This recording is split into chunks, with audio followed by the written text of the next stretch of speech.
इस विषय में हम इस बात पर चर्चा करेंगे कि हमारी आत्मधारणा हमारी समग्र खुशी में कैसे योगदान देती है और अपने लाभ के लिए उस धारणा को कैसे बदला जाए।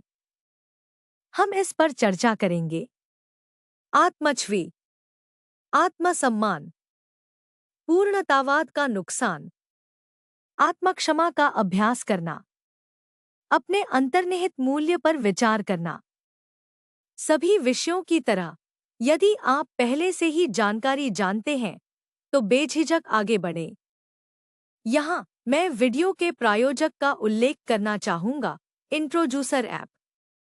इंट्रोड्यूसर वह जगह है जहाँ हम सभी एक साथ मिल सकते हैं और दोस्ती, समर्थन और प्यार का समुदाय बना सकते हैं जो हमें यहाँ लाया है। जीवन में आप जो भी संबंध बनाना चाहते हैं, चाहे वह रोमांस हो, दोस्ती हो, व्यायाम हो, गेमिंग दोस्त हो या कुछ और, इंट्रोड्यूसर ऐप आपके लिए है। मैं इस कोर्स का निर्माता वहाँ हूँ और मैं चाहूँगा कि आप मेरे साथ जुड़े ताकि हम साथ मिलकर कुछ खास बना सकें। लिंक विवरण में है। आत्मछवि से तात्पर्य हमारी खुद के बारे में धारणा से है, जिसमें हमारी शारीरिक बनावट, व्यक्तित्व लक्षण, योग्यताएं और समग्र मूल्य शामिल हैं। इसमें शामिल है कि हम अपने भौतिक शरीर, अपनी आंतरिक विशेषताओं, अपनी सामाजिक भूमिकाओं और शैक्षणिक और व्यावसायिक सेटिंग्स में अपनी क्षमताओं को कैसे देखते हैं। शुरुआती अनुभवों, सामाजिक तुलनाओं, सांस्कृतिक मानदंडों, व्यक्तिगत उपलब्धियों और मानसिक स्वास्थ्य जैसे कारकों से प्रभावित होकर आत्मछवि यह आकार देती है कि हम अपने आसपास की दुनिया को कैसे देखते हैं और उससे कैसे बातचीत करते हैं।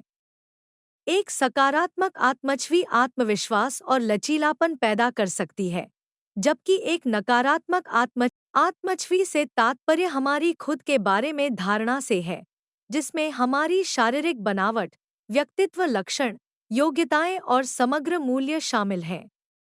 इसमें शामिल है कि हम अपने भौतिक शरीर, अपनी आंतरिक विशेषताओं, अपनी सामाजिक भूमिकाओं और शैक्षणिक और व्यावसायिक सेटिंग्स में अपनी क्षमताओं को कैसे देखते हैं। शुरुआती अनुभवों, सामाजिक तुलनाओं, सांस्कृतिक मानदंडों, व्यक्तिगत उपलब्धियों और मानसिक स्वास्थ्य जैसे कारकों से प्रभावित होकर आत्मछवि यह आकार देती है कि हम अपने आसपास की दुनिया को कैसे देखते हैं और उससे कैसे बातचीत करते हैं।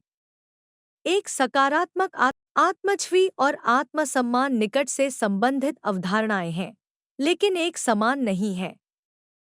आत्मछवि वह मानसिक तस्वीर है जो हम खुद के बारे में बनाते हैं, जिसमें हम अपनी ताकत, कमजोरी और समग्र व्यक्तित्व को कैसे देखते हैं, शामिल है। इसके विपरीत, आत्मसम्मान उस आत्मछवि का भावनात्मक मूल्यांकन है। यह दर्शाता है कि हम खुद को कितना महत्व देते हैं और हम जो हैं उसे कितना पसंद करते हैं या स्वीकार करते हैं। संक्षेप में, आत्मसम्मान वह भावनात्मक घटक है जो हमारी आत्मछवि से उत्पन्न होता है। एक सकारात्मक आत्मछवि आम तौर पर उच्च आत्मसम्मान की ओर ले जाती है, जिससे आत्मविश्वास और आत्मस्वीकृति को बढ़ावा मिलता है, जबकि एक नकारात्मक आत्मछवि अक्सर कम आत्मसम्मान का परिणाम देती है, जिससे आत्मालोचना और असुरक्षा होती है। इस प्रकार, सकारात्मक सुदृढ़ीकरण और नकारात्मक विचारों को चुनौती देने के माध्यम से अपनी आत्मछवि में सुधार करने से हमारा आत्मसम्मान और समग्र कल्याण बढ़ सकता है। अपने आत्मसम्मान को बेहतर बनाने के कुछ प्रमाण आधारित तरीके यहाँ दिए गए हैं। एक, आत्मसम्मान को प्रभावित करने वाली स्थितियों को पहचानें। उन स्थितियों की पहचान करें जो आपके आत्मसम्मान को कम करती हैं। ये काम या स्कूल में प्रस्तुति, काम या घर पर संकट, जीवन साथी, प्रियजन, सहकर्मी या अन्य करीबी संपर्क के साथ चुनौती या भूमिकाओं या जीवन की घटनाओं में बदलाव हो सकते हैं। 2, विचारों और विश्वासों के बारे में जागरूक बनें। उन स्थितियों के बारे में अपने विचारों पर ध्यान दें जो आपके आत्मसम्मान को प्रभावित करती हैं। इसमें आप खुद से क्या कहते हैं, आत्मचर्चा और आप स्थितियों को कैसे देखते हैं शामिल हैं। नकारात्मक सोच पैटर्न को चुनौती दें। 3. नकारात्मक सोच को चुनौती दें। आपके शुरुआती विचार किसी स्थिति को देखने का एकमात्र तरीका नहीं हो सकते हैं। खुद से पूछें कि क्या आपका दृष्टिकोण तथ्यों और तर्क के अनुरूप है। 4. अपने विचारों और विश्वासों को समायोजित करें। नकारात्मक या असत्य विचारों को सकारात्मक, सटीक विचारों से बदलें। क्या आपने देखा कि ये वही कदम है जो हमने कोर्स की शुरुआत में सीखे थे? आत्मसम्मान में सुधार एक ऐसी प्रक्रिया है जिसमें समय लगता है। रास्ते में छोटी छोटी जीत का जश्न मनाएं और अगर आप कम आत्मसम्मान से जूझ रहे हैं तो मानसिक स्वास्थ्य पेशेवर से मदद लेने पर विचार करें। पूर्णतावाद एक ऐसी अवधारणा है जो सामाजिक मानदंडों और अपेक्षाओं से आकार लेती है। हम में से कई लोग इस अवास्तविक विचार को अपने अंदर समाहित कर लेते हैं कि हमें परिपूर्ण होना चाहिए। हालांकि सच्ची खुशी और संतुष्टि हमारी खामियों को स्वीकार करने और अपने व्यक्तित्व का जश्न मनाने से आती है। हमारा आत्मसम्मान और आत्मच्छवि सामाजिक संबंधों से प्रभावित होती है। समाज के बिना हमारे पास दूसरों के साथ तुलना करने के लिए अलग से आत्मबोध नहीं होगा और इस तरह हम कुछ मानकों को पूरा न करने के लिए अपर्याप्त महसूस नहीं करेंगे। आत्मसम्मान में सुधार करने में इन अवास्तविक अपेक्षाओं को पूरा न करने के लिए खुद को क्षमा करना और परिणाम से ज्यादा प्रयास को महत्व देना शामिल है। यह हमारे पास जो है उसकी सराहना करने के बारे में है, बजाय इसके कि हम जो कमी रखते हैं उस पर ध्यान केंद्रित करें। पिछले पाठ में हमने दूसरों को क्षमा करना सीखा। अब हम उस क्षमा को अपने अंदर बदल देते हैं। अपनी खामियों के लिए खुद को क्षमा करना सीखना स्वस्थ आत्मसम्मान के निर्माण के लिए महत्वपूर्ण है। कोई भी व्यक्ति वास्तव में परिपूर्ण नहीं है और इसे पहचानने से हमें नकारात्मक गुणों पर ध्यान केंद्रित करने के बजाय अपने सकारात्मक गुणों पर ध्यान केंद्रित करने में मदद मिलती है। आप अपनी आत्मच्छवि के बारे में क्या तर्कहीन विश्वास रखते हैं? सामाजिक अपेक्षाओं और दूसरों से तुलना से कौन से विचार प्रभावित हुए हैं? अपने इन हिस्सों को क्षमा करें। पहचानें कि आपके जीवन के कई पहलुओं पर आपका कोई नियंत्रण नहीं था, जैसे कि आप कहाँ या किसके लिए पैदा हुए, आपके जीन और आपके शुरुआती प्रारंभिक वर्ष। अपने नकारात्मक पहलुओं को प्यार करना सीखें, जो आपको वह बनाते हैं जो आप हैं। अपने बारे में आपको जो कुछ भी पसंद है उसकी एक सूची बनाएं। क्या यह आपकी शक्ल, आपके व्यक्तित्व, आपके द्वारा अतीत में लिए गए फैसलों, उपलब्धियों या अच्छे कामों के बारे में है? सोचना शुरू करें। अगर आपको किसी चीज के बारे में सोचने में परेशानी होती है, तो अपने प्रियजनों से बात करें और देखें कि वे आपको क्या अनमोल चीजें दे सकते हैं। अब यह सूची आपकी सबसे अच्छी दोस्त बनने जा रही है। आप इसे संभाल कर रखना चाहेंगे और अपने पास रखना चाहेंगे। उदाहरण के लिए, इसे अपने फोन पर रखना एक अच्छा विचार है। जब भी आपको खुद पर संदेह होने लगे या आप अपर्याप्त महसूस करने लगें, तो इस सूची पर वापस जाएं और अपनी सभी अच्छी बातों को याद करें। आखिरकार, आपके दिमाग में यह सूची सबसे ऊपर होगी, जो हम चाहते हैं। यह एक जीवंत सूची भी होनी चाहिए, जिसे जब भी आपको जरूरत हो, तब बढ़ाया जा सके। अगर दिन भर में आपको कुछ याद आता है या आप जीतते हैं, तो उसे सूची में जोड़ें। यह आपकी आत्मा की ऑक्सीजन है।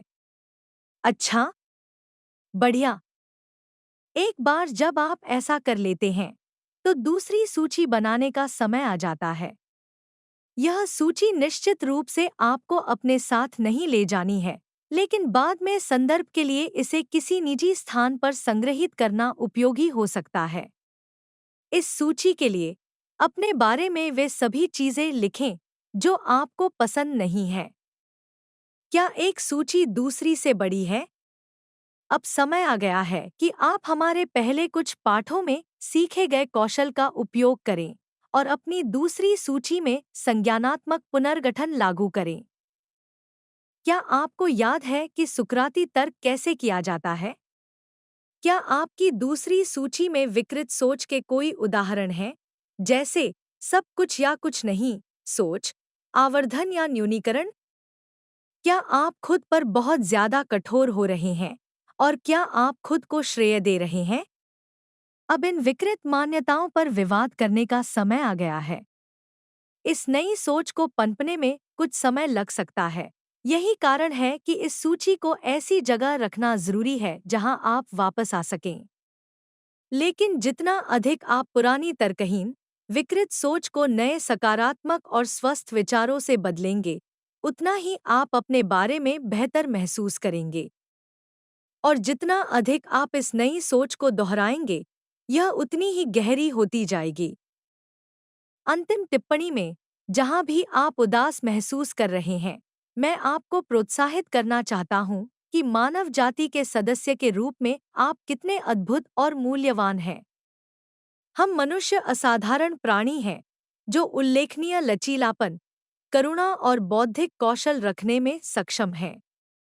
हमारे मस्तिष्क में लगभग 86 बिलियन न्यूरॉन्स हैं, जिन्होंने हमारी दुनिया को आकार देने वाली अभूतपूर्व खोजों और उपलब्धियों को जन्म दिया है। कला, संगीत, साहित्य और नवाचार में स्पष्ट रूप से दिखाई देने वाली रचनात्मकता के लिए हमारी बेजोड़ क्षमता हमारी प्रजाति को महत्वपूर्ण गति से आगे बढ़ाती है।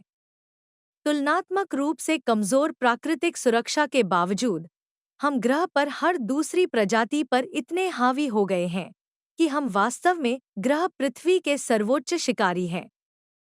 एक प्रजाति के रूप में, हमने अपने जीवन काल और आराम को महत्वपूर्ण रूप से बढ़ाने के लिए दवा, प्रौद्योगिकी और रहने की स्थितियों के साथ खुद को उन्नत किया है। अपने ग्रह पर महारत हासिल करने के बाद, हम सौर मंडल में एक ऐसे तरीके से पहुंच रहे हैं जो हर दूसरी प्रजाति के लिए पूरी तरह से समझ से बाहर है। फिर भी इस तरह के प्रभुत्व के साथ, प्रेम और करुणा के लिए हमारी क्षमता पूरी पृथ्वी पर बेजोड़ है। मनुष्य अत्यधिक सहानुभूतिपूर्ण प्राणी हैं, जिनमें मिरर न्यूरॉन्स होते हैं जो हमें दूसरों की भावनाओं को समझने और साझा करने की अनुमति देते हैं, जिससे गहरे संबंध और करुणा को बढ़ावा मिलता है। आत्मबलिदान, दान, अजनबियों को बचाने, हमारी दुनिया को फिर से बसाने और सभी प्रजातियों की देखभाल के माध्यम से प्रदर्शित हमारी बेजोड़ परोपकारिता, समुदाय और करुणा। अंतिम टिप्पणी में, जहां भी आप उदास महसूस कर रहे हैं, मैं आपको प्रोत्साहित करना चाहता हूं कि मानव जाति के सदस्य के रूप में आप कितने अद्भुत और मूल्यवान हैं। हम मनुष्य असाधारण प्राणी हैं, तो जब आप अपनी योग्यता पर संदेह कर रहे हों, तो इन बिंदुओं को याद रखें। मानव जाति के सदस्य के रूप में आपके पास बहुत समृद्ध आंतरिक मूल्य है। आपके पास दुनिया में अच्छा करने की इतनी सुंदर क्षमता है। आपके बिना ग्रह बहुत छोटा होगा। अंत में, हालांकि यह कोर्स आपके लिए मुफ्त है, लेकिन इसे आप तक पहुंचाना मुफ्त नहीं था। अगर मैंने आपकी मदद की है, तो मैं बस इतना ही कहूँगा कि आप मेरे पेट्रियन अकाउंट में एक छोटा सा दान देकर या अमेज़न पर मेरी खुशी की पुस्तिका लेकर मेरा समर्थन करने के बारे में सोचें। लिंक विवरण में है। आपकी मदद से मैं इन कोर्स को बनाना जारी रख सकता हूँ, दूसरों तक पहुँच सकता हूँ और हर भाषा में खुशी फैला सकता हूँ।